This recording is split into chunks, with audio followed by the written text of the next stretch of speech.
कितनी देर के लिए? फिर सुन लो मेरी एक बात, बेवकूफ है और पागल है वो इंसान जो दो चार नेक काम करने के बाद अपने आप को मुसलमान समझता है। मुसलमान वो है जो अपने कैरियर से, अपने अखलाक से मुसलमान हो, अपनी जड़ से मुसलमान हो, अपनी बुनियाद से मुसलमान हो, नीचे से लेके ऊपर तक पूरा का पूरा मुसलमान हो। लेकिन इस भीड़ को हम क्या माने, ये हमारी मस्जिदें बताएंगे। ये हमारी मस्जिदें। आप चाहते हैं कि हम फजर में सो जाएं, जोहर में आके नमाज पढ़ लें, असर में पढ़ लें, मगरिब में पढ़ लें और इशा में जाके सो जाएं और हमें लोग मुसलमान कहें? देखिएगा ज़रा, आप चाहते हैं कि एक आध अच्छा काम कर लें, लोग हमें मुसलमान कहें। दो चार वक्त की नमाज पढ़ लेने से, मिसाल पर गौर कीजिएगा, दो चार वक्त की नमाज पढ़ लेने से, दो चार रोज़े रख लेने से, दो चार इस्लामी काम कर लेने से आप मुसलमान नहीं कहलाएंगे। मिसाल दे दूं, बिजली का एक खंबा लगा हुआ है, पोल, उस पर अभी बिजली के तार दौड़ाए नहीं गए हैं, लेकिन दौड़ना है। लाइट आएगी आपके गांव में, बिजली के खंबे लगा दिए गए हैं। अचानक आंधी आती है और आपके गांव में आम के पेड़ लगे हुए हैं। अचानक पेड़ से कुछ पत्ते टूटते हैं और बिजली के खंबे पर, बिजली के पोल पर चिपक जाते हैं। आम के पेड़ से पत्ते टूटे और बिजली के खंबे पर चिपक गए, बिजली के पोल पर चिपक गए। अब आप उस बिजली के पोल को बिजली का पोल कहोगे या आम का पेड़ कहोगे? क्या कहोगे? वो बिजली का खंबा है या आम का पेड़? जर्जीत साहब ये क्या है? जर्जीत साहब भी कहेंगे बिजली का खंबा। पक पागल, बिजली का खंबा कहाँ है? उस पे आम के पत्ते दिख नहीं रहे तुमको? चंद आम के पत्तों के चिपक जाने से क्या बिजली के खंबे की हैसियत बदल जाएगी? नहीं बदलेगी। बिजली का खंबा ही रहेगा। आम के पेड़ के चंद पत्ते अगर बिजली के खंबे पर चिपक गए तो चंद पत्तों की वजह से बिजली का खंबा आम का पेड़ नहीं होगा। अगर जर्जीत साहब उसको आम का पेड़ कहेंगे तो लोग कहेंगे बेवकूफ़ है, ये पागल हो गया है, इसको बरेली के पागल खाने में भर्ती करो या रांची ले जाओ। अरे बिजली के खंबे पे आम के पत्ते चिपक गए तो बिजली का खंबा आम का पेड़ कैसे हो जाएगा? एक जाहिल इंसान अपनी जिहालत में मशहूर है। दो नमाजें पढ़ ली, दो रोजे रख लिए, दो मिस्कीनों को, फकीरों को खाना खिला लिया, तो दो चार अच्छे काम कर लेने की वजह से इस इंसान को पूरा का पूरा मुसलमान कैसे मान लिया जा सकता है? जब बिजली के खंबे को दो चार पत्तों की वजह से आप आम का पेड़ नहीं कह सकते, तो दो चार अच्छे काम करने की वजह से आपको मुसलमान कैसे माना जाए? आम का पेड़ तभी माना जाएगा जब वो अपनी जड़ में भी आम हो, अपनी शाखाओं में भी आम हो, अपने पत्तों में भी आम हो और उसमें आम के फल भी लग रहे हो, तब वो आम कहलाएगा। जब उसका जड़ भी आम का हो, उसके टहनियाँ, उसकी शाखें भी आम की हों, उसके पत्ते भी आम के हों और उसमें आम लगता हो, तब आप कहेंगे आम का पेड़। आप मुसलमान उस वक्त कहलाए जाएंगे जब आपकी जड़ इस्लामी हो, आपका उठना इस्लामी हो, आपका बैठना इस्लामी हो, आपकी सोच इस्लामी हो, आपका चलना इस्लामी हो, आपका रहन सहन इस्लामी हो, आपकी शादियाँ इस्लामी हो, आपके तरीके इस्लामी हो, आपकी इबादत इस्लामी हो। ये सब काम जब अपनी जड़ से जुड़े हुए होंगे और इस्लामी होंगे, तब आपको कहा जाएगा कि आप मुसलमान है।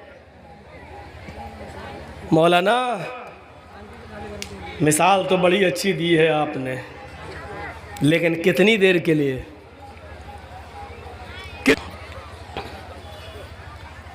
तब वो मुसलमान कहलाता है। फिर सुन लो, आम के पेड़ के चंद पत्ते किसी बिजली के खंबे पर चिपक जाएं तो बिजली का खंबा आम का पेड़ नहीं हो सकता है। उसी तरीके से 2-4 नमाजें, 2-4 रोजे, 2-4 फकीरों को खाना, 2-4 हजार रुपए का सदका और खैरात कर देने से हम ये समझते हैं कि हम पूरे के पूरे मुसलमान हैं। गलत समझ रहे हैं। और अल्लाह ने ये नहीं कहा कि मुसलमान बनो, अल्लाह ने कहा उदखुलू फिस्सिल्मी काफ़ा, इस्लाम के अंदर पूरे के पूरे दाखिल हो जाओ। या अय्युहल्लज़ीना आमनू तक़ुल्लाह हक़्क़ तुक़ातिह वला तमूतुन्ना इल्ला व अंतुम मुस्लिमून। आए ईमानों वालों, आए मुसलमानों, अल्लाह से डरो जैसा कि उससे डरने का हक है। वला तमूतुन्ना इल्ला व अंतुम मुस्लिमून।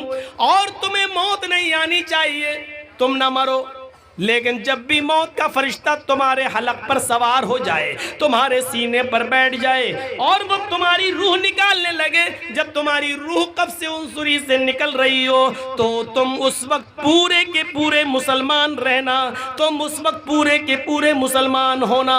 वला तमूतुन्ना इल्ला व अंतुम मुस्लिमून, पूरे के पूरे इस्लाम में दाखिल हो जाओ।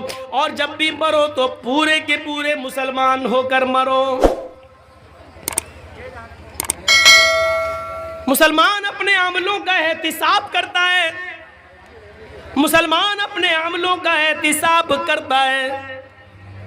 अब्दुल्ला इब्ने इदरीस बहुत बड़े जलील कद्र मुहद्दिस गुजरे, बहुत बड़े जलील कद्र मुहद्दिस गुजरे। सिफ़तुस सफ़ा में अल्लामा इब्न क़य्यिम ने इनका वाक़या नकल किया है। जब इनके इंतकाल का वक्त आया तो उनकी बेटी रोने लगी। जब उनके इंतकाल का वक्त आया तो उनकी बेटी रोने लगी।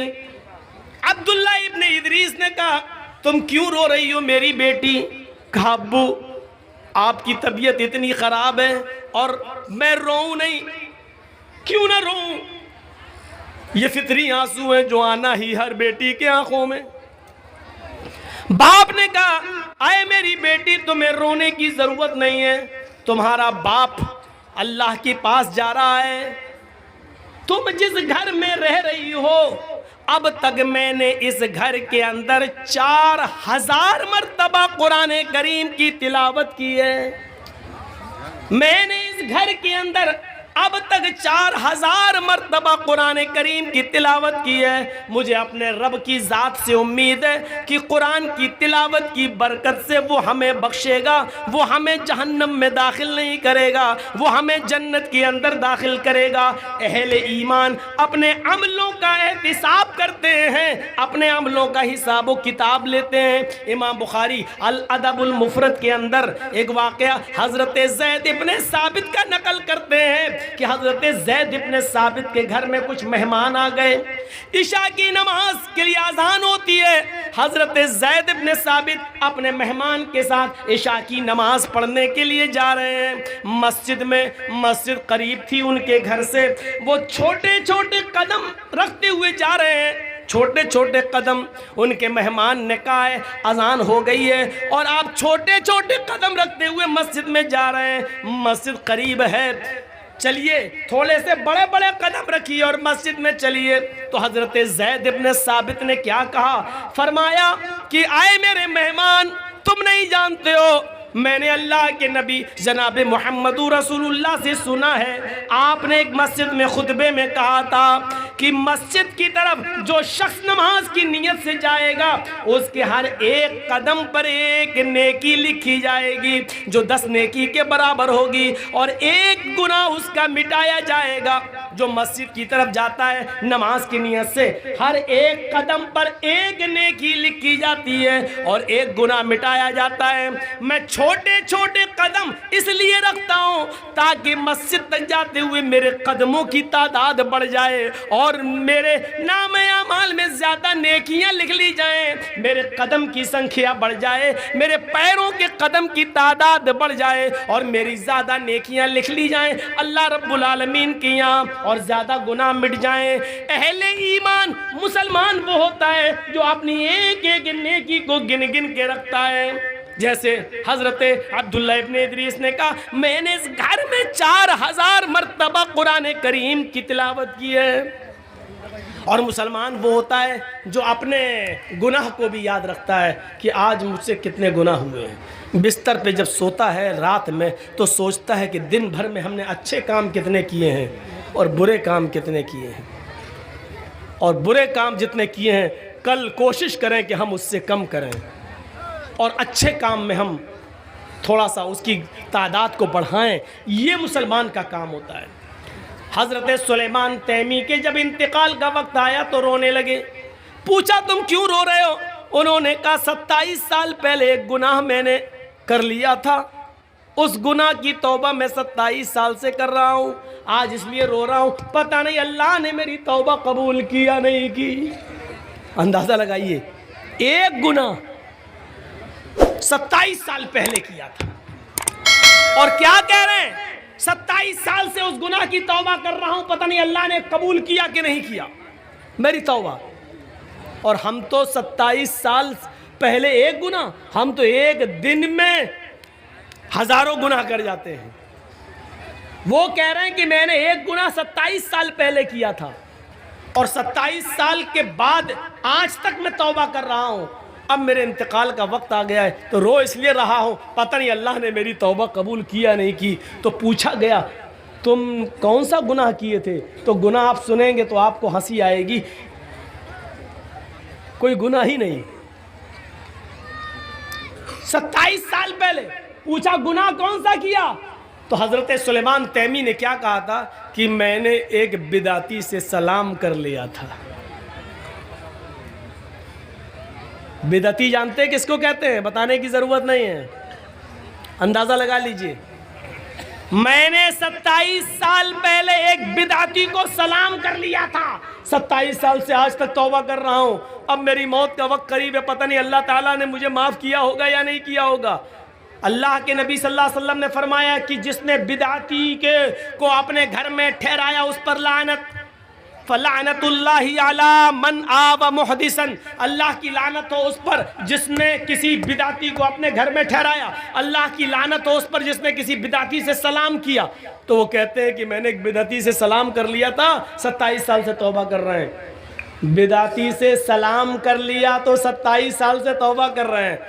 जो लोग अपनी लड़कियों और अपनी बहनों की शादी बिदातियों को दे रहे हैं, उनके गुनाह का आलम क्या होगा वो सोचें। अपने घर का दामाद बिदअतियों को बना रहे हैं वो सोचें, और रोजाना वो बिदअती दामाद तुम्हारे घर पे आकर खाता है पीता है और तुम अपने दामाद उस बिदअती को अपने घर में पनाह देते हो, वो लोग सोचें। इस्लाम के अंदर पूरे के पूरे दाखिल हो जाओ, मौजू तो बड़ा अच्छा है लेकिन है कौन दाखिल?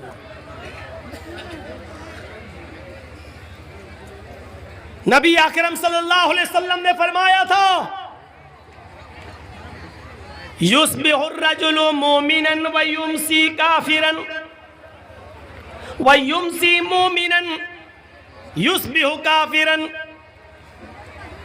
तुम एक आदमी को देखोगे कि वो सुबह जब उठेगा तो मोमिन होगा, लेकिन शाम होने से पहले पहले वो काफिर हो जाएगा। सुबह उठोगे उसको मोमिन पाओगे, शाम होने से पहले पहले वो काफिर हो जाएगा। शाम को देखोगे वो मोमिन होगा, सुबह उठते उठते वो काफिर हो जाएगा। सुबह मोमिन होगा, फजर की नमाज पढ़ेगा, कुरान की तिलावत करेगा, तुम देखोगे कि मोमिन होगा, और शाम होते होते वो काफिर हो जाएगा। ये मंजर देखना है तो आज के ज़माने में देख लो कि एक मुसलमान सुबह फजर की नमाज पढ़ता है, कुरान की तिलावत करता है, और फिर नेता बनने के चक्कर में, चुनाव जीतने के चक्कर में, गैर मुस्लिमों को खुश करने के चक्कर में वो किसी मंदिर में भी चला जाता है और टीका भी लगा लेता है। शाम होने से पहले पहले उसका की एंट्री कहीं और हो जाती है। ये मंजर देखना हो तो आज के ज़माने में तुम देख सकते हो।